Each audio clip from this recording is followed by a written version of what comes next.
Welcome, wonderful listeners, to the Shadow and Starlight Podcast, where two friends deep dive into popular fantasy and romantasy books. We get into the stories, characters, world building, lore, and much more. And most importantly, we'll have a damn good time while we do it. So buckle your seatbelts for this wild roller coaster ride of emotions, magical worlds, and laughs. I'm Kenzie. I'm Kaina. And today we're covering chapters 27 through 32 of Fourth Wing by Rebecca Yarros. First and foremost, please listen carefully to our content warning. These are adult books we talk about, and neither of us have a filter. So this podcast is rated R and for those 18 plus. Regarding spoilers, if you have not finished the entire Fourth Wing and Iron Flame books, please come back after you do so.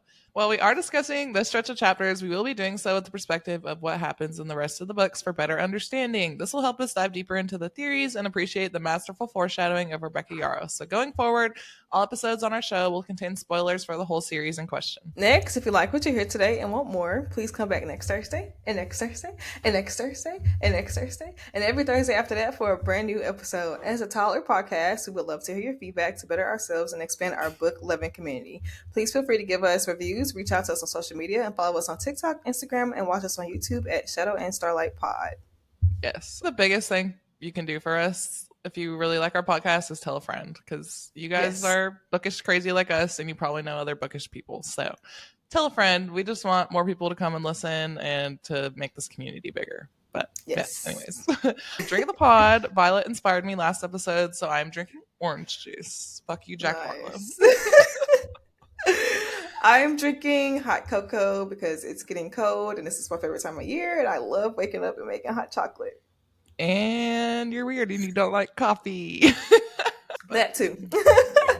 We are 47 days away from Onyx Storm, so oh my gosh, we're gonna be in the month before we know it. Yeah. So excited. It's so close. To kick off our episode, we're about to cross the parapet, people. Yeah. Kaina's going to lead us through her Shadow and Starlight synopsis, aka her unhinged summary detailing these events of these chapters. With Mira as the no bullshit professor, Riddick as the class clown, Xaden and Violet as an annoying couple, and Dane as the moody teenager, class is ready to begin at Montserrat. As the group goes through a hypothetical scenario, Xaden shocks Violet by whipping it out right there. Sorry, y'all. We're starting out in the gutter today. He does speak into her mind, leaving Violet to endure his flirting until she can figure out how to flirt back at him. Dane provokes Xaden, and the two proceed to argue until Mama Mira lays down the law. To make her message even more clear, she holds back the three cadets after everyone is released, and Dane gets a verbal ass whooping that is so deserved it is iconic. And Mira reminds Violet not to trust Xaden or fall into his shadow during their forever entwined military careers. Suddenly, the group is alerted via dragons that a drift of griffins is headed to attack Montserrat. Despite Violet's several protests, Xaden, Dane, and Mira all insist she must go. Xaden literally has to stall her with a kiss until Uber Dragon shows up, but they manage to fly away before the attack begins. For 2 anxiety-filled days, Violet awaits news of her big sister. As if Xaden couldn't be perfect enough already, he brings Vi some coffee while she waits outside Colonel Markham's office. Their tension reaches a fever pitch, but is interrupted by fucking Dane. After Markham lets her know there were no rider casualties, Violet breathes a big sigh of relief and heads to the one person, or dragon, that will understand her mentee bee, Andarna. God, I wish I had a dragon to comfort me when I cry too. As spring progresses at Basgiath, Violet has learned what Vadens Who was that? I don't know. For some reason in my head I was thinking about Darth Vader. Oh, why? What? I don't know. As spring progresses at Basgiath, Violet has learned what Xaden's favorite snack is, but she still hasn't manifested a signet. On the bright side, it's War Games, aka Capture the Flag, but with dragon eggs. I want to play. Thanks to Mira, Dane actually gives his squad valid strategic advice. As Violet lays her eyes on her badass dragon, she realizes he is wearing a bold fashion statement, a saddle. Now able to focus on being a dragon rider instead of a repeated skydiver, the squad takes off for pretend battle. After a quiet first hour, they encounter dragons from First Wing who are guarding the egg, and chaos ensues. Sadistic murderer Barlow tries to claim another life, but Violet and Andarna use their fancy time-stopping ability to save his life. After dropping Liam off to Rhiannon, Violet is pure rage and pure power, with one mission, making that motherfucker pay. The tempest within her reaches a breaking point, and she brings down a lightning strike, ending the waste of space that is Jack Barlow. For now. For now. Despite Fourth Wing's victory and how much Jack deserved what happened to him, Violet is sick to her stomach after killing for the first time. Dumbass Dane has clearly forgotten their last conversation, coddling her and saying that she doesn't have to use her signet if she doesn't want to be violent. Walking Truth, aka Zayden, joins the conversation and tells her exactly what she needs to hear. Feeling slightly better after a pep talk from her favorite man and her favorite dragon, Violet proceeds to continually throw her daggers to let off steam. To let off even more steam, she and Zayden proceed to bang on the desk, onto armoire, onto curtains, and onto floor, all while wrecking her entire room and starting a minor forest fire. I don't know how Rebecca does it, but every spy scene is somehow hotter than the last. It must be that mind-to-mind speaking or something. I don't know. She's very talented. A romantic and vulnerable Zayden not only shares the truth about the scars on his back, but also leaves her some violets before taking off in the morning. How romantic. So cute. Violet's surprise, Professor Carr shows up at her door for personal wielding lessons. Up in the mountains, Violet learns that her signet is particularly hard to train, but we all know that it's the teacher, not the student. Felix, where you at, my dude? We need you. On the bright side, we have reached the infamous, should I get the Wingleader line? Best line of the entire book. Later, Zayden stops by Violet's room, once again being vulnerable with Violet, mentioning a certain night away at Athbane. When he notices a particular book of not-so-imaginary fables, she sees the letters peeking out. It is a note from Papa Sorengale urging Violet to do the right thing when the time comes. Would it kill him to be less cryptic? Just kidding. He's already dead. R.I.P. We are almost treated to more spies, but Smarty Pants Violet knows that she can't do that again without falling head over heels, and Zayden isn't quite ready to admit his feelings. Later, Zayden and Violet continue their delicious telepathic flirting until that dirty little mind causes the always composed Zayden to choke on his food. Hot, hot, hot, hot, hot. It is 10 days before graduation and also time for reunification, aka a celebration of defeating the only people with big enough balls to stand up and do what is right. It is also the anniversary of Brennan and Fenn Ryerson's death, so an emotional day for our main characters. After enduring a super fucked up party, King Tari's bitch-ass prejudice, and Dane's weird cupping of her face, Liam and Violet leave. Our fearless FMC is finally ready to risk her heart and crosses the parapet with confidence to reach Zayden. The two both voice their feelings, Zayden speaking the truth that he has been falling since conscription day. They head back to his room, vanquishing the emotional troubles of the day with more explosive banging. After not one, not two, not three, but 4 orgasms, Garrick interrupts them in their pursuit of 5 with a message. Basgaiath is under attack. That's where it ends. For 2. Yay! Yes. I'm upset, Loki, because this was one of my questions. I have to change it now. How many times? Of course I would remember that, bro. I was just trying to be very detailed. And of course you add it to the synopsis. It's okay. I'll think of something else by the end of the episode. You should never ask me a question about a spy scene because I've probably read it like 50 times. I was like, you probably will know this because you listen to the audiobook. So I'm pretty sure like... Why am I giving you more information to use against me? I did this last episode too. Fuck. Now that we have crossed the parapet, time to head into our Better Beef section where we will discuss all notable things in the special chapters, including foreshadowing, theories, and our favorite parts. First thing, foreshadowing I want to get into, that's kind of a little bit of theory. I talked about this on our first episode, but I just got more evidence to my theory that Dane will not make it out of the series. And Kenzie's probably cheering right now.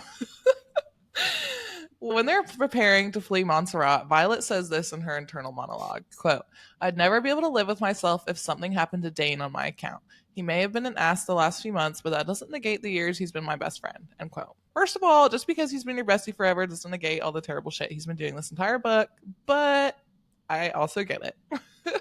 She's growing. She hasn't realized this yet, and eventually she'll dump his ass. Well, kind of, maybe-ish. But anyways, like I said previously, I'm predicting that Dane will die and maybe possibly sacrifice himself for Violet. And this is foreshadowing her emotional trauma after that happens, if it does, obviously. Like I said, I think our first episode, I think he's probably going to die, probably going to sacrifice himself, and she's going to have to deal with the effects of that.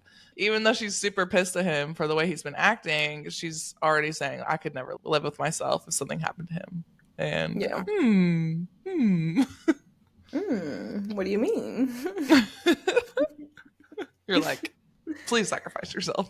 Please. I mean, that's really the least he could do. That's the bare minimum he can do to make it up to her. So I guess. Not sure what else he could do because he'd be dead. That's the only thing that, like, yeah. Okay, all right. Now we're gonna talk about Zayden's secrecy because he's been very secretive this episode. And as much as I love Mm-hmm. this Shadow Daddy, he does lose some cool points this stretch. And honestly, for the rest of the book. So I'm gonna replace my Dane shit talking with Zayden shit talking. It's gonna hurt me so bad to do it, but I have to. I mean, you have to. He's We not can't. perfect. We got to talk Yeah, about it. we can't overlook the things that he did because he fucked up. So Yeah, he really gets on my nerves in Iron Flame too. We'll get there. yeah. So there are a few instances during this stretch of chapters where he is setting Violet up for heartbreak. And though he does warn her that he only has so much to give, he's still allowing her to enter into something that is essentially built on lies. And one thing I hate is a liar. I told y'all this a couple episodes ago. I hate liars. I hate lying men. It just pisses me off. And the first red flag that Rebecca held over our heads was the scene at the outpost. Mira, Violet, and Zayden were in the hall talking, and Mira questions just how much her sister knows Zayden, because we know that Violet has instilled a lot of trust in this man, and we barely know anything about him, and he knows so much about her, and she's giving more than she's getting, and Mira has a point. Big sister has a point. Quote, do you even know why he hates our mother so much? While the kids like him are put on the parapet, end quote. Now, Violet emphasizes this stretch of chapters again how much she trusts Zayden. And I mean, this could be a mix of her attraction for him, but she just has to be careful because, again, he's very secretive, very mysterious. We don't know much about him. And I think she starts to notice that he knows more about her than she does about him because a couple times throughout this stretch, she does ask him for something real. I need to know more about you. And he does give her a few truths, like his trip to Athbane and his responsibility for the Mark Ones, but he refuses to elaborate on either of those occasions. And we know why, but still, he's allowing her to put her heart in something and she doesn't know what she's getting into. So, like, he's literally just setting her up for heartbreak, and it's sad. It's very sad. I know, but literally he can't stay. I'm not trying to justify what he's doing because I also think it's fucked up, but Yeah. he also can't stay away from her because he's falling for her. Well, at that point, it's like, let her fall for the real you. Ugh. Let her fall for the real you and not this, like, image that you set up for her. So, Mission is still lying. And him only giving her surface level information about him is allowing her to paint this picture of him that this, like I said, not the real him. So if it's like, if you are falling for her and want to be with her, you need to tell her to, like, express yourself and tell her who you are under the surface and let her make the decision for herself. Yeah. I don't know. I get so torn, especially in Iron Flame, because yes, he has these major responsibilities of being one of the leaders of the revolution and a leader of Orisha and responsible for all the marked ones. I get why he has to be secretive about some things for now, but in Iron Flame, once she knows about the venom and everything, I'm like, just tell her everything. I know that her ex-best friend is the memory reader, but she can shield mostly. Yeah. I mean, I get it because she's still up as Gaiath, but at the same time, I'm like, I don't know. No. Yeah. Their relationship is interesting how it progresses. It's very real because a lot of the issues they're having make sense. If they were just like happy-go-lucky relationship and while they're doing all this stuff, it wouldn't be realistic. I saw a lot of people that had issues with Iron Flame, just the way that they argue and the issues they have, but they're very valid issues. I would be also pissed if Zayden did all this to me. Yeah. This kind of reminds me of Akatar. Akatar Feyre actually tells Rhys, you can't keep doing things without telling me. His whole thing was his element of surprise, and he will make plans and missions without telling her. And she was like, listen, if we're going to be together, I'm your equal. You cannot go and do things behind my back. Like, I need to know what's going on. And I feel like it's the same here because she's your girl. Tell her what's going on. Like, I don't know. Yes. We'll get into it more. Yes. I could talk about it for a while. Yes. But I love you, Rhys, for agreeing to Feyre's request. Right. He was like, all right, I'll tell you. I'll be honest. I haven't been on Akatar TikTok in so long. No, that's fair. I'm always on Akatar TikTok. Because I love you, Cassian. I've been on like 4-point TikTok like crazy right now. Yes, same. Yeah. That's 80% of my feed. Yeah. And then the rest is Throne of Glass and Akatar. All right, we're going to talk about Taryn's hint towards wyverns. Just like Xaden is dropping her little hints here and there, Taryn is also dropping clues and preparing Violet for the reality outside the wards in his own way. So ever since bonding, not only has he been taking her through advanced flight maneuvers and pushing Violet to her limits for her own good, he and Xaden also designed the saddle to not fall off if he takes a fire attack on his chest. To which Violet says, I don't bother pointing out that the only fire we'd be taking is from other dragons, which is a problem that doesn't exist since griffins are all beak and claw, end quote. Wyverns, wyverns. So I know didn't how. even think of that. Oh, really? Yeah, I didn't put that together. Well, now you did. I know Violet feels super betrayed at the end of the book by not just Xaden, but also Taryn, since he knew about the venom and all these things that she didn't. But I really do love Taryn more for how he's been slowly preparing her. At the end of the day, he knew that she was going to be key to something and that she was eventually going to find out, just with how close she is with Xaden, and she's bonded to dragons and all that stuff. Him doing all this prep shows that he was going to tell her eventually, or she was going to find out eventually. But I just love that he prepared her to be a total badass. And so when she is encountering the venom and the wyverns at the end of the book, she's obviously not prepared because it's insane, but she's more prepared than she would have been with any other dragon. Right. Taryn also lost some cool points for his omission, but I think dragons are a little bit different because dragons really don't care about the feelings of humans. So I can't really be too upset with Taryn. And there are a lot of things that him and all the dragons probably know that the humans don't know. They're their own government, their own species. They don't answer to humans. Yeah, and he knows that Dane can pull memories. So he probably didn't want to share all these secrets with her, even if it's not about dragonkind, but venom. Yeah. I guess. I don't know. And I'm sure Sigale was like, shut the fuck up. Yeah. All right, let's continue to talk about the venom and the backstory in the Book of Fables. So we know that venom and wyvern will eventually be our main antagonist next book, and we get some heavy foreshadowing for Iron Flame. So let's briefly discuss Papa Sweargo's research. What we know so far is that he did some research on Feathertails, and he knew that venom and wyvern were real. He also most likely found out during his time as a scribe, and the fables state that, quote, a great evil that spread across the land as man became corrupted by dark magic and turned into creatures known as venom, who created flocks of winged creatures called wyvern and scorched the land of all magic in the thirst for more power. Another talks about the dangers of wielding power from the ground instead of the skies, as one could easily start drawing magic from the earth and eventually be driven mad, end quote. That was a long quote, sorry. No, you're fine. It's important. The fables were written to teach children the dangers of too much power. Now, Mira, she did sneak Violet's beloved Book of Fables to her outpost and gave it back to her. And while doing some extracurricular activities, the book fell, and when Violet picked it up, she noticed a piece of paper in the spine, which was a letter from her dad. And the letter reads as follows, quote, my Violet, by the time you find this, you'll most likely be in the scribe quadrant. Not really. Remember that folklore is passed from one generation to the next to teach us about our past. If we lose it, we lose the links to our past. It only takes one desperate generation to change history, even erase it. I know you'll make the right choice when the time comes. You have always been the best of both your mother and me. Love, Dad. End quote.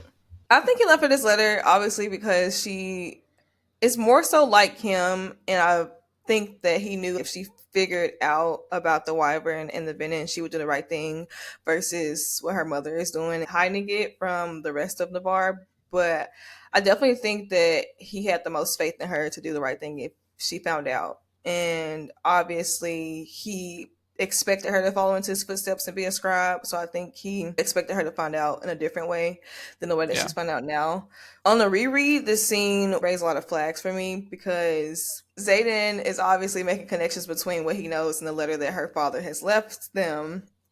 And he's throwing hints out there, getting her wheels turning, the wyvern and the venom. And Violet actually says that her dad told her a while ago that there will be no magic left in the kingdom if they weren't careful. And I question, is this the cause of the fallen wars? I think I asked this a couple episodes ago. What was You did. My theory is that the Griffin Riders are stealing the alloy, which powers the wards. So I think that was weakening them. But I also think, just based on how dire the situation is outside the wards with the venom, like they could be channeling so much that it's just weakening the wards, even if it's not near Navarre's borders. Yeah. But I feel like it could be both. Yeah. Basically, the fables were a warning about what can happen if people seek too much power. So that's the moral of the story. The moral of the story is venom are bad. Yes.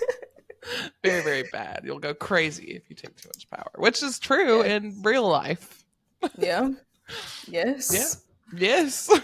It needs to be managed. There's a balance that needs to be put in place. Checks and balances, people. Yes. I was a political science major. I am an English major. Benin. Well, not really. We're going to talk about Violet's ability to wield lightning. I don't know why I couldn't get that out. So Wielder! I'm sorry. Oh, you're good. So last just chapters, Taryn actually channels his power to Violet, and while she's sucking Ryerson's face, something interesting happens. Quote, a flash of light burns behind my closed eyes, followed by the boom of thunder, end quote. Right before this actually happened, she expresses that she lost her foothold on her power for a split second while she loses herself and her Wingleader. The next day, Professor Carr tells her that they expect nothing less than an earth-shattering signet from her. This is without a doubt Rebecca Yarros foreshadowing her signet to wield lightning. During the war games, Violet manifests her signet trying to save Liam, and she strikes a tower that crushes Jack Barlow. Sadly, he's not dead. We know that Violet, she hits the tower with a bolt of lightning and crushes Jack Barlow. And on the first read, we think he's dead. And I saw this interesting interview with Rebecca Yarros on TikTok. She was reading predictions for the book. And one person said, Jack Barlow isn't dead. He's coming back this book. And she was like, I don't know. Maybe. What's his name on the death roll? I never thought about that. Like, they never call his name. They never call his name on death roll. Well, do we get the full death roll? I don't know. But, usually when somebody important dies, it's like they're in formation the next day and they hear their name being called. She's reflecting on how it makes her feel to hear it. Okay. And we never get his name. Dang. I don't think I've seen anyone notice that before. Literally. Rebecca, you little minx. Who knows how much other... This is making me crazy because I'm like, if I didn't notice that, what else have I not noticed? But yeah, I just wanted to throw that in there because even though Iron Flame is already out and we know he comes back to life, that was just like something she gave us before Iron Flame came out. Dang. That's cool.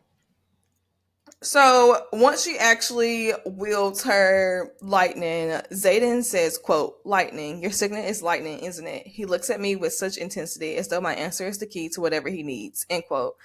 Now, the real thing to highlight here is why everyone is so hell-bent on her signet. I feel like this is very important. I thought that quote was interesting because we know in the end of the book that Xaden actually didn't know that lightning could kill Venom. But this quote, as though my answer is the key to whatever he needs, it's interesting because we know that technically it is, because he's looking for a way to kill the Venom, and Violet can kill Venom with lightning. So that was definitely foreshadowing to what her signet is capable of. And I thought it was interesting that it was paired with Xaden. But I don't know. I guess we can talk about this next episode, but I don't think that he knew that lightning could kill Venom until she actually struck one down. Yeah. Interesting. Yeah.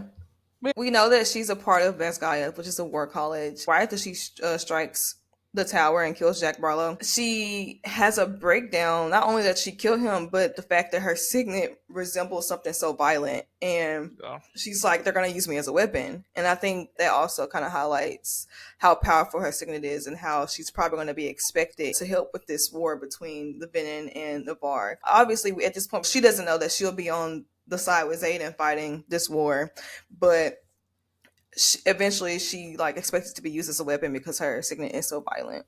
And yeah. It fits her. Well, it's interesting because in Iron Flame we learned that it's not even just a lightning in itself, it's pure power. Yeah. So I don't know, I want to learn more about her signet, and I'm excited for her to learn more about how to wield it, because she starts to learn such different things from Felix about how to channel it straight from her hand into little strands. Yeah. But I don't know. I'm so excited just to see how she progresses over the books in terms of her power and the things that she can do with it. Right. And her second signet, whatever the fuck it is. I was just gonna say I'm excited to see what her second signet is. Listen, because I've been holding back. Rebecca keeps saying it's in, like, she talks It's about on it the paper. and I'm just like, where, bro? I have so many fucking theories. I've been holding back, but the second we hit our Iron Flame episodes, I'm taking off like a rocket. I'm so paranoid though. So whatever I read, I'm like, is this it? Is this it? So I can't even come up with a solid theory because there's just Rebecca's just so clever. I have like probably 5 I think could be legit. Yeah. But we'll talk about this Iron Flame. We keep getting ahead of ourselves. Real quickly before we move on to a different topic, I wanted to touch on whenever they were at the party, the reunification day party, and her mom and the king, I think it was just them two, they were talking to her and Liam, and he says, quote, "Keep your loyalties clear. You and Ryerson both have exceptional lethal power that any writer would be envious of, but together," his bushy brows furrow, "you would be a formidable enemy who command could simply not afford to let exist. Do you understand what I'm saying?" End quote. So I also feel as though they're still viewing her as a weapon, and she's again going to be a very powerful source to help with this war because they actually fear how powerful her and Ryerson both could be together. Yes, well, power couple, and they have 2 signets each, and they don't even know that. Yeah. So this is Melgren saying like you're super dangerous, but also he doesn't know about Xaden's intrinsic abilities, and Violet hasn't developed her second signet, so they're going to be like double powerful. Yeah. Wow, that was sometimes I say something and I'm like, you sound like a 6-year-old child. I'm like, why can't I sound more intelligent? In my head, I am like completely on another level. Dude, when I'm writing, it's fine when I'm writing. Same. It's just when I try to think of stuff off the top of my head, I'm like, words. This is not intelligent at all. All right, last thing for our foreshadowing, we're going to talk about Dane, you traitor. So we're going to talk about the moments that he actually is touching Violet and stealing her memories because he is a freaking rat. So anyways, at this point, Dane is he's bound to lose all of his cool points if he even still has any left, but he cups her face again this stretch, and let's talk about it. So it's reunification day. Yay. Not really. And everyone is celebrating. Everybody is celebrating at Basgalia. No, not everybody. The Mark Ones are definitely not celebrating, but it's a big old party celebrating the deaths of the Mark One's parents and Brennan, but also not really because he's not dead. Anywho, Dane is complimenting Violet and cups her cheek. Weird. Seeing as if, I don't know, his signet reads memories when he touches their face. Back off. So Violet. Sorry. I'm just like, bitch, why are you letting him cup your face so much? It's weird. Like, to me, it's not a friend thing to do. Like, it's not romantical thing to do. For me, it's the time when Amber Mavis, that whole scene where he's about to cup her face and she's like, nope, back off. I would have been conscious of his touching my face ever since then. I feel like she just let that go and he's just constantly touching her. I'm just like, girl, are you not putting... You're so smart. Like, listen. I've never had a friend try and cup my face. Well, literally. Probably, but not a male friend. No. Have I ever cupped your face, Mackenzie? I don't know. I don't think so. Weird. I don't think so either. Well, now I'm going to. No, I'm just kidding. Why are you reading my memories? Maybe. Anywho. As I said in the last 2 episodes, Dane's behavior just has me thinking that he stole her memories way before this. Because earlier this stretch, Violet actually expresses how weird Dane has been acting. Quote, "Dane is acting weird AF. Friendly 1 minute and indifferent the next." I didn't want to say that hard F word. I feel like we say it all the time. I'm just like, that threw me off because I'm like thinking about seeing that on the paper in Violet's perspective. Dane's acting weird AF.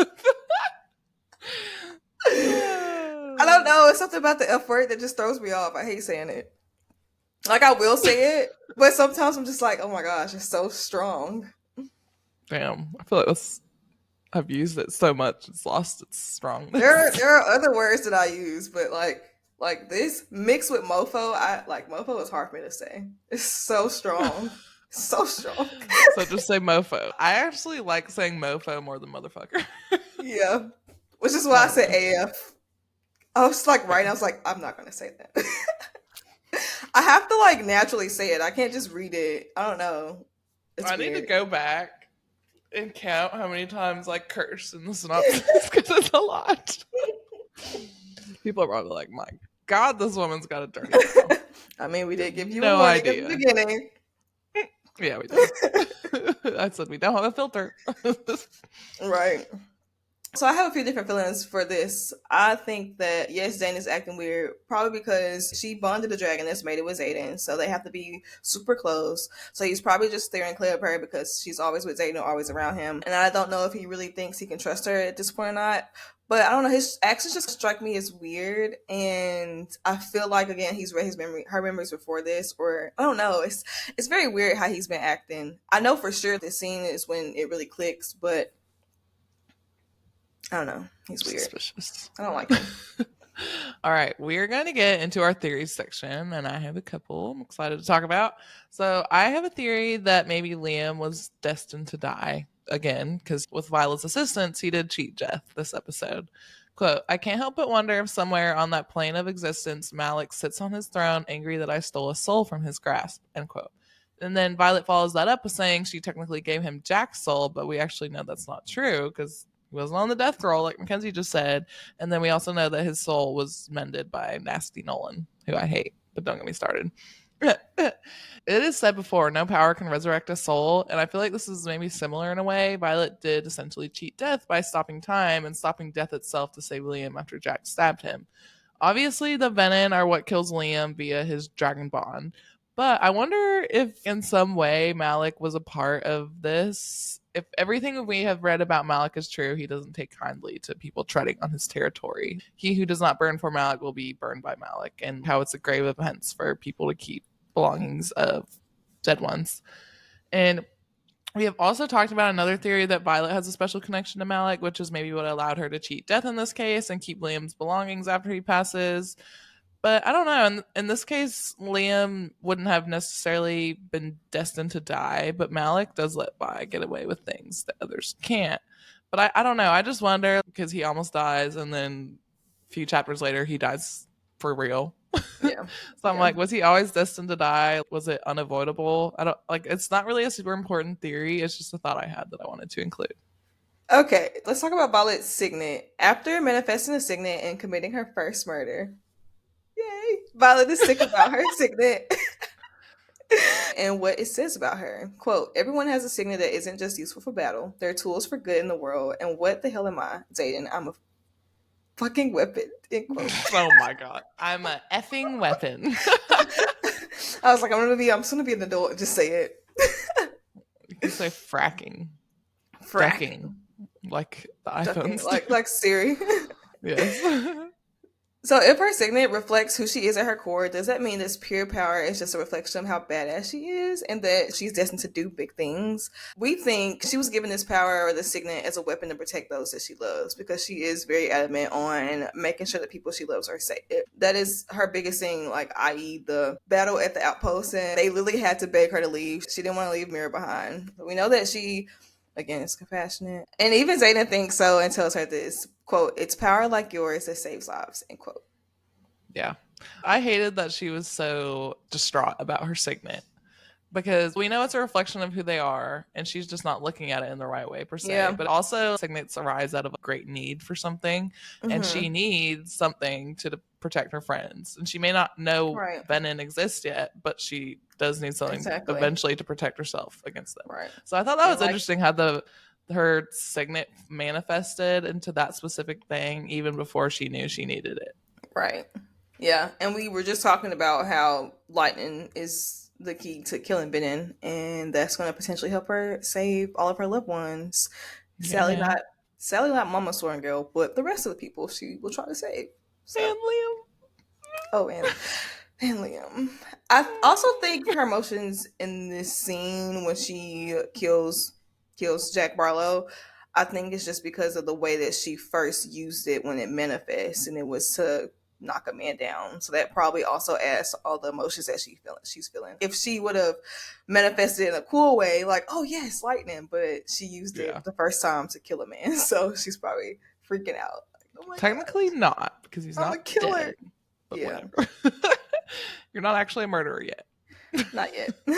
But you will be. But like in the best way possible. All right, my last theory to talk about is Violet's original scribe destiny and Papa Sorrengail's death. In Papa Sorrengail's letter he left for her, he assumes that his daughter will be in the scribe quadrant and urges her to do the thing to do the thing.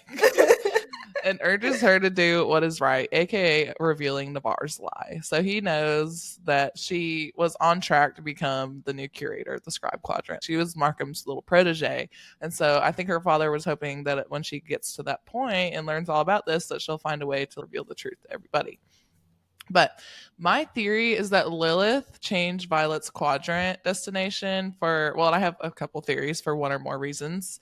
So she knew her daughter's compassionate heart and her desire to protect all. And she knew that with her smarts and work ethic, she would eventually be told about Venom and be executed when refusing to perpetuate this great big lie. So I think Lilith inherently knew that about her daughter. And she knew that going to the scribe quadrant, like, yes, her dad and I guess her mom raised her to do what was right, but she knows that she won't be able to go along with this lie. Or that Lilith found out that the scribes had something to do with Papa Sorrengail's death, maybe, and did not want her daughter to suffer the same fate. So this could explain why she made this drastic decision 6 months before conscription and gives Violet no time to prepare for the Rider's Quadrant. And we also know that her father became more cryptic after Brennan died, probably getting more into his Feathertail research and Benin research, which I feel like supports this idea. So he was getting really into it, and maybe leadership found out what he was researching and had him murdered, possibly. So I don't know. We don't know too much about the nature of his death, and I don't know. The mystery there leads me to believe that he was murdered. And another theory I have for why Lilith made this drastic decision is that someone, or possibly even her dragon Aimser, foreshadowed Violet's power to Lilith and caused her to basically force Violet into the Rider's Quadrant. Because we know from Iron Flame that Andarna heard the other dragons talking about the girl with the heart of a rider and the mind of a scribe while she was in her little egg in the veil. So I'm like, okay, this was being talked about there. Probably a lot of dragons know about it. So maybe Aimser relayed to Lilith, like, dragons are talking about Violet. And that's why she was like, okay, you got to go to the Rider's Quadrant because the dragons like you or something. Yeah. But I don't know. I just thought that was interesting, and I want to talk about some theories about why Lilith did this exact thing. Right. I do agree. I also think that Papa Sorrengail was murdered. His death was really fishy, in the fact that he was uncovering so many secrets. It just strikes as weird to me. I also think that her sending Violet to the Rider's Quadrant is a mixture of all the things you said. I do think that she thought that Violet would discover all of the things that her father was researching while as a scribe, and of course be, like you said, executed, because knowing her daughter, she knew that she would do what was right. I feel as if Mama Sorrengail sent her to the Rider's Quadrant to prepare her and make her stronger. Yeah. I don't think that her mother ever doubted that she could make it through the Rider's Quadrant. I don't think she would have sent her if she knew that she would die. I feel like her mom had lots of faith in her to survive and bond the dragon, especially if the dragons were talking about her and were waiting for her to join the Rider's Quadrant. She has insurance via Xaden because she made Xaden protect Violet. So that probably gave her extra peace of mind.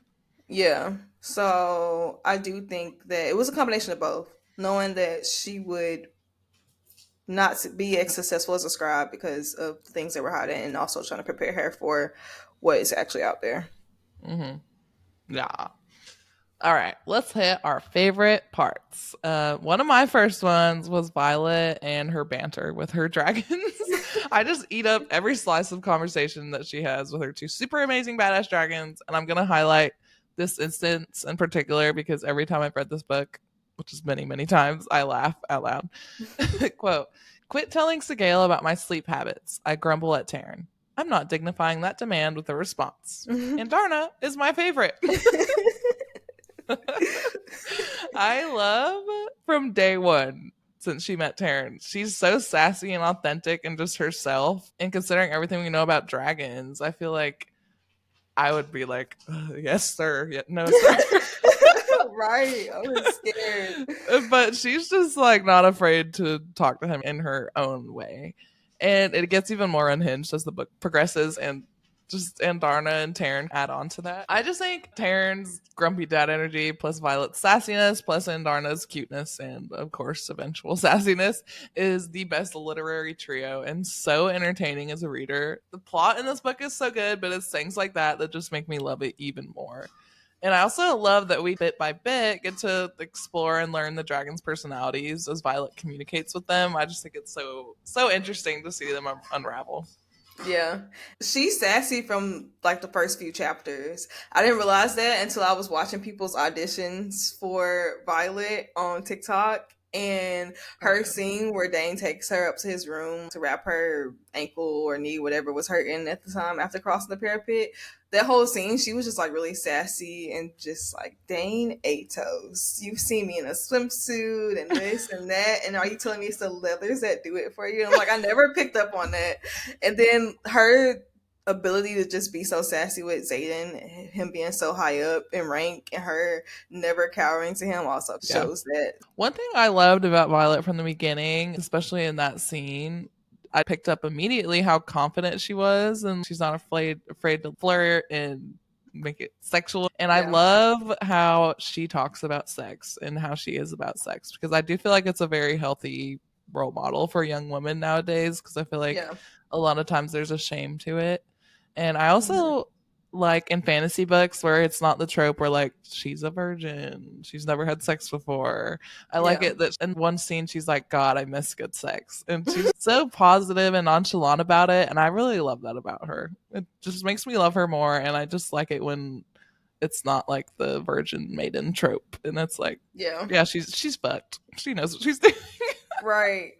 Like you said, it's a lot of shame when it comes to women and talking about sex. And it's just the fact that we have our own pleasures, and it's not just men who's just like, oh, I need this as a relief. Like women need that sometimes too. And I do, like you said, like that Violet talks about it like it's normal, because I mean it is a part of the human experience. And I also like the fact that she doesn't just do it with anybody though. I like the fact that she is very also like another good role model. I like the fact that she's like this and on like who she would do it with, like her controlling her feelings when Taryn is like chilling to her and he's with Sigil and she's like, Liam is there and she's like, no, I can't just hop in the bed with you. I need somebody. I need one. I'm this one person I'm like trying to get to. Yes, I love her. Oh my gosh. I feel like I forgot how much I loved her until we started doing this deep dive. And now that I'm like examining every little thing, I'm like, God, she's so amazing. And like I keep saying, a great role model for young women. Yeah, Rebecca did a really good job at her character development and just building these characters. They're very complex characters. Yes, and we're only 2 books in, which is wild because she has so much more of her character development journey that's going to happen. All right, my next favorite part is fucking Lightning Wielder. I just knew on my first read that her signet was going to be so badass and powerful, and this is my probably favorite quote of the book. I know I've said that about a lot of quotes, but I keep changing my mind. I am the sky and the power of every storm that has ever been. I am infinite. Oh, chills. So badass. Tattoo this on my face because I fucking love it. I could be in the middle of a desert at the peak of summer and reading this would still give me the chills. Nice. And the mega cherry on top of this scene for me is how proud Taryn is. I love that he roars Lightning Wielder after she buries Barlow in rubble. It just, oh my God, one of the best scenes ever.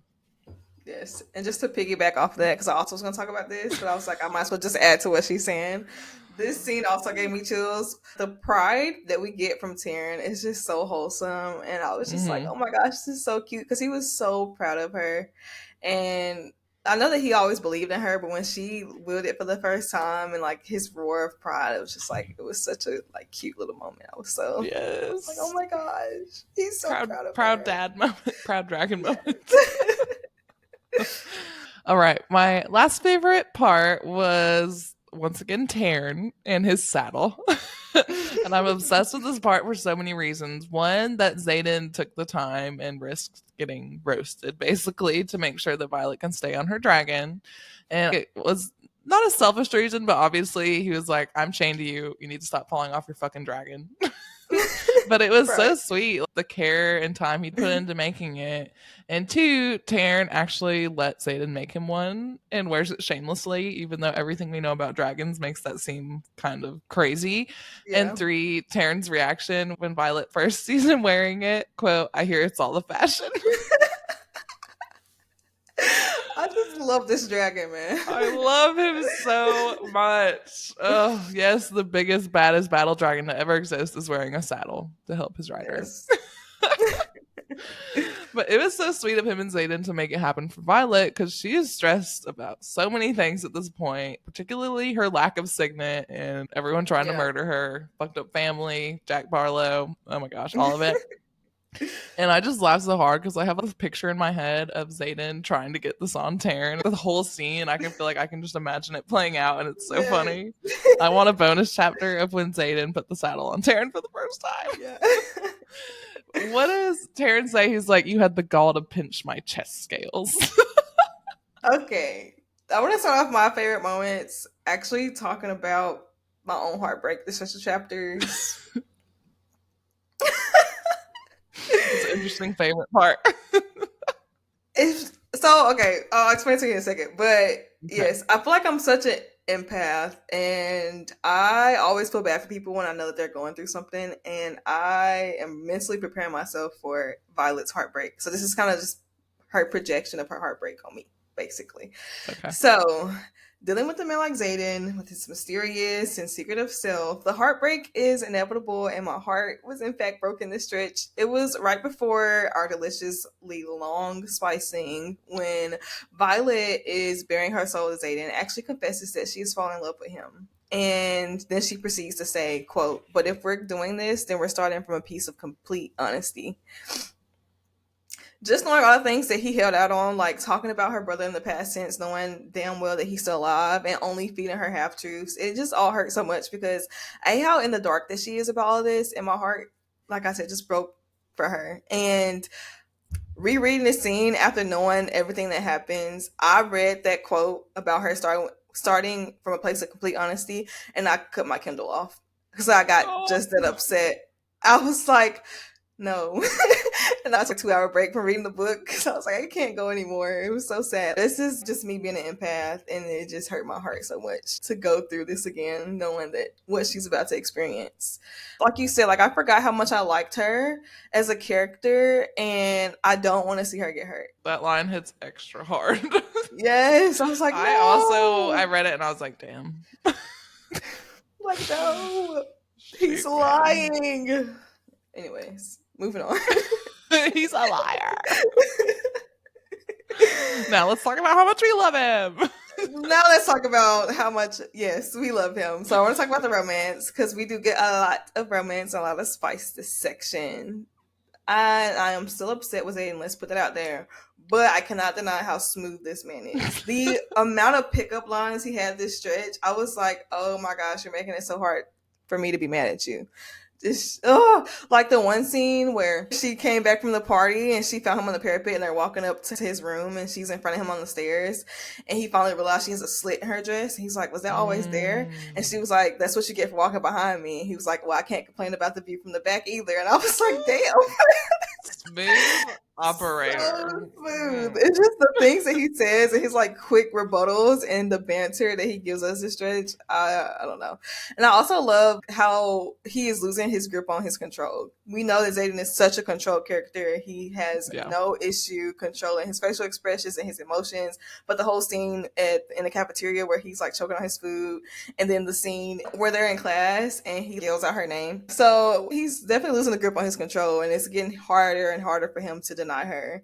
And he's the most vulnerable here, and he's been all book. And it's just so much tension and romance. And her going to the pyramid to find her man, that whole scene, she's like, Liam, you know, I adore you, right? He's like, oh, that's sweet. And she's like, go away. Like, I'm trying to find my man. And then Liam's like, no. And she's like, bitch, I could fry you right now. Well, she doesn't say that. But she's like, you know, I can strike lightning, right? Yeah. But yeah, I just love how their romance develops. I love how easygoing it is and how easy it is for them to fall into this place of banter and tension. It's just really cool to see their relationship grow. Yes. Lastly, I want to briefly talk about Liam because I love him so much and I really adore his loyalty. The whole scene where they went to the party for reunification, and Violet's like, I'm going to kill Zayden for making you come here. And he's like, Zayden didn't make me come. He would never make me come to something like this. And it was just literally because of his loyalty to her and Zayden. It's just so cute because he's such a wholesome character. And again, he reminds me so much of myself because I feel like Capricorns are very loyal. And once I trust you fully and I'm like completely loyal to you, like there is no going back from that unless you just really do something that just be like, yeah. Crazy. But yeah, so I was like, it just reminds me so much of myself. I don't know. I love him. I love him so much. He was very present this stretch of chapters, and I just loved how close we get to him this stretch. Sadly, Rebecca set us up for heartbreak, but you know. I feel like doing the deep dive makes me have a deeper attachment to the characters that I had before, which I didn't think was possible. But this is when we get to next episode. Oh I'm not going to be okay. No. Let's move on. It's time to close out our battle brief and move on to the book of Jasenia, where we will dive into the mythology that inspired Fourth Wing, as well as explaining a world-building topic. Today, we will be breaking down the dragon magic system, so feel free to skip ahead to our mini-series if you feel like you're already an expert.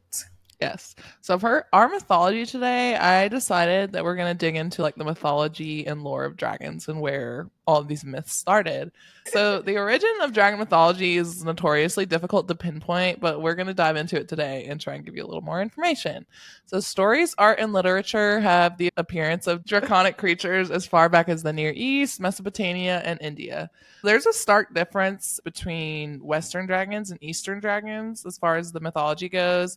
And thanks to this historian on Reddit that has cited sources at Artful Orpheus, we will educate the masses. And I just want to preface this by saying a lot of the information I get from mythology, I'm checking the sources because I don't want to give you guys information that's just made up by some dude on Reddit. But I promise you this guy knows what he's talking about.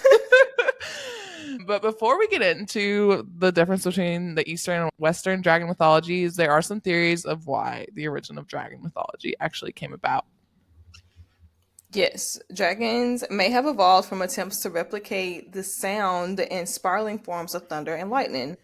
Interesting. Lightning wielder. Dragons may be... And Taryn's name means thunder. Oh, yeah. Even more cool. Dragons may be an amalgamation of many animals and weather phenomena and an embodiment of the capacity for change. Ancient humans may have encountered whale bones or other large fossils and assumed they were predatory creatures. The large predatory monitor lizards of Australia, also known as goannas. It sounds like iguanas. Sure. I'm gonna say iguanas because I feel like it's probably a descendant or you could literally like just say ancestor of iguanas. The big fucking lizards in Australia.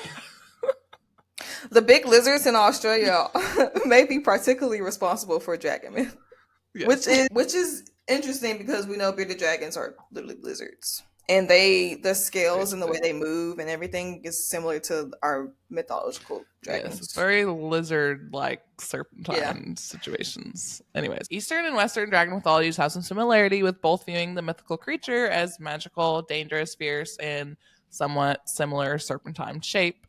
East Asian dragon mythology has an iconography to them, and their image likely emerged from both snake and crocodile likeness.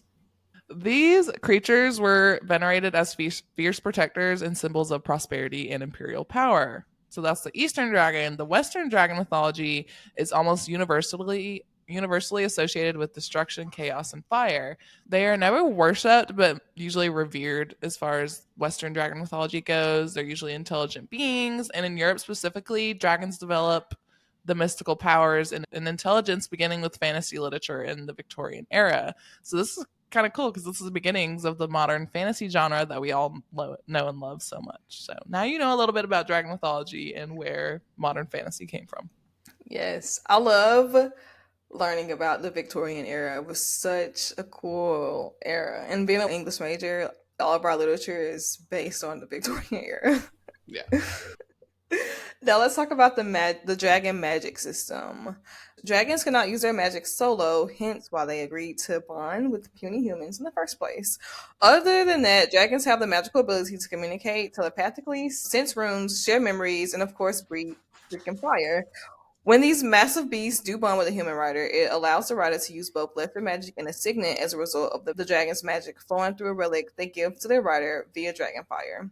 While the process of channeling a dragon's magic is generally the same, the quote-unquote feel of the dragon's magic within each rider differs from dragon to dragon. Violet describes Terran's power as a quote, blazing molten stream, while Endorna's is a pearlescent flow. There was a lot of hard to pronounce words in that section. Well, we're not even done yet, but yeah. So after a dragon begins channeling power to its rider, a signet will eventually develop, or the magic will end up consuming the human without an outlet to release it. Signets are a strong, unique ability that reflects who the rider is at their core. No two signets are alike. The capabilities a signet can produce are limited by a rider's control, so the more control a rider has over their signet, the more effective they will be in wielding it.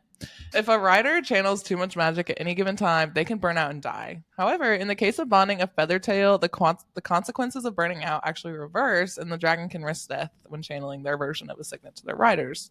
The only way to achieve two signets that we know of is to bond two dragons, or more commonly, for dragons to bond with the rider in the direct familial line as its previous rider. Unfortunately, when this happens, there's also an equal chance for the rider to be driven to madness instead. In a future episode, we will do a signet breakdown and talk about every signet we know of at this point. Right now, we're just going to talk about the magic system overall, because I think if we got into signets right now, we would probably be talking for like an hour. Yes, there's a lot to unpack with signets, but they're really cool. So, yeah. Yes. All right, moving on. Time to head to the flight field, where every week Kaina and I will do 2 to 3 mini-series unique to our podcast. They won't be the same every week, so keep tuning in for all the fun. Today we'll be doing fan casts, cards against Best Gaia, and then we're also going to do a small business spotlight. Yes. So let's go to the fan cast. My Zayden is Jordy Weber. I came across this fan cast on TikTok, and ever since then, I just pictured Zayden exactly like that in my head. I can't get it out. I definitely feel like he could pull off the badass Wingleader. However, I do want to acknowledge that he is a white person, and whoever is casted for the TV show, I think, should actually reflect that Rebecca intended him to be a person of color. Because I think a lot of fan art and fan casts whitewash him, and I'm not trying to do that. I'm just saying this is who I picture, and I literally cannot picture anyone else. But I do really hope that they cast a person of color, because that's how he's described in the book, and that's how Rebecca intended him to be. Yeah. Violet, I cast Danielle Rose Russell. She's 5'3", so she can totally pull off the tiny but badass Violet. And she's 25, which I think is on the younger side for a lot of good actors. I feel like it's hard to find a casting that would actually be able to pull off the role and do the acting right. And they're usually like 30 something. But so she's 25, so she's on the younger side. So I feel like she could pull off a younger Violet. Dane, I had so much trouble picking a casting for Dane because I was just like, ugh. I didn't want to cast someone ugly, but every time I like came across someone attractive, I was like, you don't deserve it, Dane. Yeah. But anyways, I came up with a kind of unhinged casting. So Dacker, I don't know how you say that's name. I don't know. Dacker Montgomery, he plays Billy from Stranger Things. He's really hot. I just think he's so hot. Oh my god, you're missing out. I just think he is so hot. I would not mind staring at him. And maybe it will distract me from Dane's horribleness. And also, he played the really bad boy in Stranger Things. So it would be interesting to see him play the total opposite. And I think his acting is really good. So I think he could pull it off. Rhiannon, I want to cast Amandla Stenberg. And Oh, she I is love her. actually, yes, the actress that played Rue in Hunger Games, which is one of my favorite movie series of all times. And when I was looking for my fan cast, this is the first time I actually came across her. And I was like, wait, is that Rue? Like, I recognized her immediately. And I was like, oh my Yeah. God, she looks so amazing. But I do think it would be cool for her to be in another fantasy-esque series, but this time as an adult. She looks like she could totally pull off how badass and gorgeous Rhiannon is. Yeah. I Okay. want to add on to your Amanda Stenberg Yeah. because you know her from Hunger Games. I've never watched or read that series yet. I know her from The Hate You Give, which is my favorite. I know I'm behind. Okay, I wasn't in my Hunger Games back in middle school. I was still reading Dork Diaries. It's not even the fact that you haven't read it. You haven't watched any of them? I refuse to watch them until I read the books. I can't do it backwards. I have to read them first. If I watch the movies first, I'm not going to read the books. I already know. So I want to read the books first and then watch. Because if not, I'm not going to read them. I was I know about that to say for a I'm gonna fact. literally tie you down and force you to watch them all because it is the best movie series of all time. Especially if you're a fantasy girly, you're gonna love it. I'm going to read the They're books. so They're not very good. long and they're young adults. So I should get them I through them pretty actually quickly. liked the movies better than the books. That's a hot take. That's actually I think the only ever movie book that I preferred the movies Yeah. to the books. But you know, you just let me know when I you're have ready. to read them first. I can't All do it right. any other way. Yeah. But yeah, I know Amanda from The Hate You Give, and it was actually a book that I read, I think, my freshman year of high school. And it was Hmm. like police brutality I premise. remember you talking about that in our intro episode. I love that book so much. It was like what really got me back into reading in high school. And then the movie came out, and her role in that movie, like I cried so many times during that movie just because all of the Mhm. police brutality that was going on at the time anyways, and that movie Yeah. was just such a good movie and her acting was amazing in that movie, so that's where I know her from. Okay. I'm gonna need to watch that movie. Well, actually, I We kind of gotta want to read watch the it. book first. I Oh, the have the book? book. I can bring Oh, it to yeah. you. Let me have it. Bring it. Gimme, gimme, Cool. gimme. Gimme, gimme, gimme. The book and the movie are like copy and paste of each other. They did a Oh, really that's good good. job at keeping the movie very similar to the book. I think It that's why was I like the Hunger Games series so much. It's yeah. because it's basically the book brought to life. Okay. I casted Violet as Josephine Langford. People are gonna I hate me for almost this. did that. I almost did that. I actually think she would play Violet too. I feel like people are gonna hate it because of the role that she played in After. I feel like people hate her after that whole movie series because it was. I'm not gonna like talk down on it, but it was an interesting series. It wasn't the best. But I think that she plays the damsel in distress role very well. Not saying that Violet is in need of saving in any way, but Violet is the underdog in this first book, and she's put under a lot of stress and self doubt. And I Hmm. think that Josephine would play that role very, very, very well. Yes, I like that. I casted Zayden as Reggae Jean Page, which is Simon from Bridgerton. I didn't really see it at first, and actually, the Fantasy Fangirls actually put this idea in my head because I was trying to find somebody that fit like a person of color that fit the role, but I wasn't picturing anybody as like Zayden is a very mysterious and like really strong, and I Yeah. don't know, he's a very complex character, and I picture him very tall, very muscular, like just very intense. But I couldn't find that. And when I saw this one, I was like, I don't know. But I sat and watched edits of this man for probably an hour straight. And then after that, I started to picture it, like seeing some of the spy scenes and his sparring scenes in Bridgerton. I was like, okay, I'm starting to picture it now. I feel like with the bright costume and tattoos and hair, I could picture it. I don't know. I just wouldn't be able to get past how old he looks. Yeah, that is also I true. don't know. I do find him attractive. I loved him in Bridgerton, but for some reason I hate this fan cast. I tried. I was like, No, Zayden was the only one that I was everyone has their struggling. own fan cast, like, and it's how you picture it in your head. And a lot of people agree with you. I've seen. He wasn't who I pictured either, but this was as close as I can get to trying to cast him according to this description in the book. And I Yeah. was struggling because I couldn't find anybody else. Even with him, I wasn't like dead set side. I was like constantly looking at his face for an hour. I was like, okay, I can kind Yeah. of see him playing that role. Anywho, Rhiannon, I had so many ideas for her, but I ended up just selling on Tati Gabrielle, and she is from the Netflix version of Sabrina the Witch. So I feel like she already has experience playing in those supernatural roles. She did play a witch in that series. The very intense character. I feel like she would look really good in Flight Letters / Rider Black, and she's very Yes. fierce. And her character in Sabrina, she was really strong, so I think that she would fit this role perfectly. And Dane, I had a hard time casting him as well. I had a few different ideas, but I ended up selling on Zach Rorick, and he's actually Matt from the Vampire Diaries. He has already played the jealous ex vibes, even though Dane's not her ex, but technically her ex best friend in a sense. So Yeah. he's already played the jealous ex vibes. He's very whiny and annoying in Vampire Diaries. He's such a hypocrite. So I can definitely see him playing this role. And then I want to fan cast Taryn because I've been saying this a lot, and I feel like this is very fitting. But I feel like it's just Elba should voice Taryn. It's pretty self-explanatory. His voice would fit perfectly with it, and he's an older guy, so I feel like he would fit the role. No. All right, so our next mini-series is Cards Against Basgaiath. So, like Cards Against Humanity, I actually made a custom version of this game. I got all the blank cards, and I filled it out with all my unhinged and outrageous and immature thoughts. Okay, so our Cards Against Basgaiath, we'll do 3 different ones. So 3 different scenario cards, and then I'll just pull some of the answer cards. And Mackenzie will let me know which one she likes the best. And comment, reach out to our social medias, let us know which one you think is the funniest, because I'm pretty proud of this deck of cards, okay? So the first scenario is I had a crazy dream last night about blank. I had a crazy dream last night about solving problems with violence.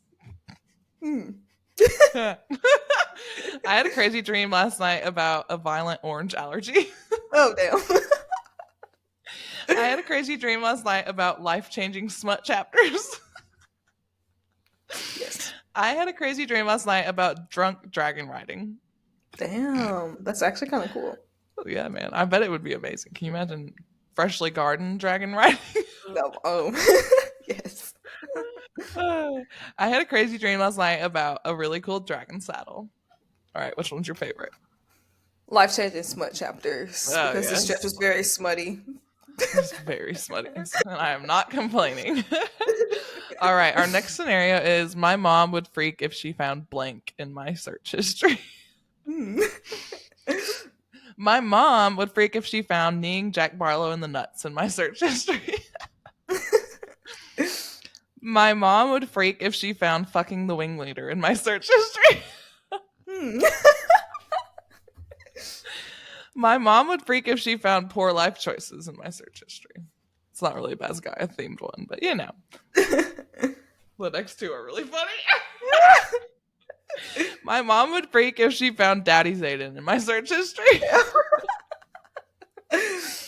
My mom would freak if she found balls in my search history. Oh. Okay. I think freaking the Wingleader would probably freak her out the most. Yeah. Both show. Scandalized. I hope you guys are enjoying this card game I made. I'm very proud of it. All right. You should be. Our last scenario is sex is great, but have you ever tried blank? Sex is great, but have you ever tried getting tortured because your second dragon is taking a really long nap? Sex is great, but have you ever tried an insatiable shadow daddy kink? Sex is great, but have you ever tried feeling a prickle on the back of your neck? Sex is great, but have you ever tried frolicking on the flight field? Sex is great, but have you ever tried extremely tight pants? Damn, I can't. This is good. I don't know. For some reason, I want to say extremely tight pants. Oh, really? But it's the most like out of pocket one. It is. You and your pants, bro. Not frolicking on the flight field? I was gonna pick that one until you said tight That was pants. my favorite. All right. Well, we might do that one again in Iron Flame because I have a whole deck of cards. So if you guys like it, let us know. All right. Our last mini series is a small business spotlight. So this is a new one we're introducing where we just want to highlight bookish small businesses that create or have products that connect to the books that we're talking about right now, because there's so many cool ones. So I want to take the time to highlight them and support small businesses. So Lumi Glass Art does bookish inspired stained glass, and I recently came across some of her Empyrean inspired products, and they're so gorgeous. She has one that's Violet and Zayden, Violet with a dagger, a dragon one. There's also a little dagger that says Violent Little Thing on it.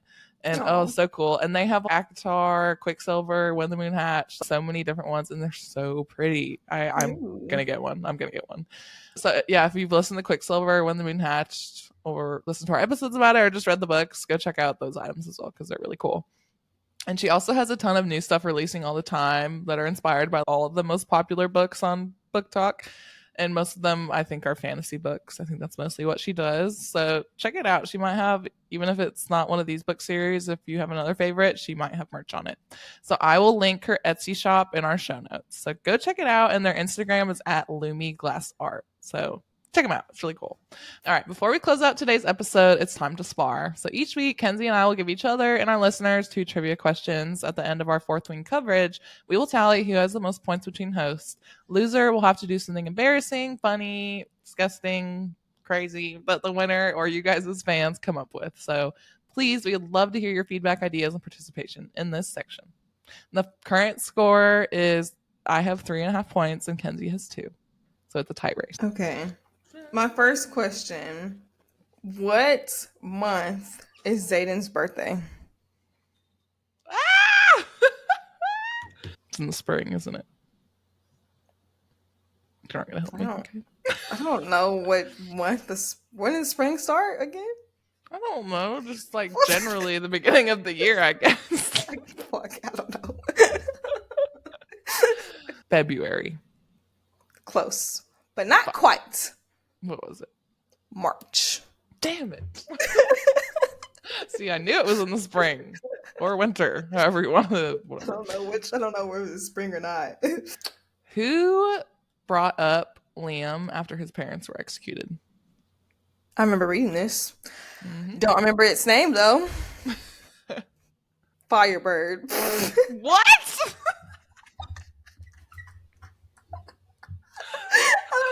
Out of all the things you could have said, that wasn't even a name. I don't know. Let's start with an F. Oh, I don't know. Starts with an L. I don't know.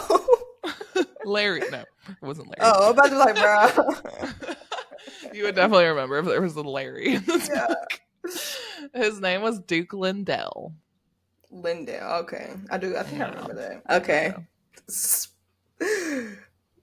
This is hilarious. Oh, God. What month is Violet's birthday? Oh, my God. I don't know. This is the summer. July. Fuck. Really? I knew. Dude. Okay. Name one of the 2 awards Mira Sorengale was nominated for regarding her heroic acts at Strathmore. Or Strathmore. I don't know how to say it. Best defensive cadet. What?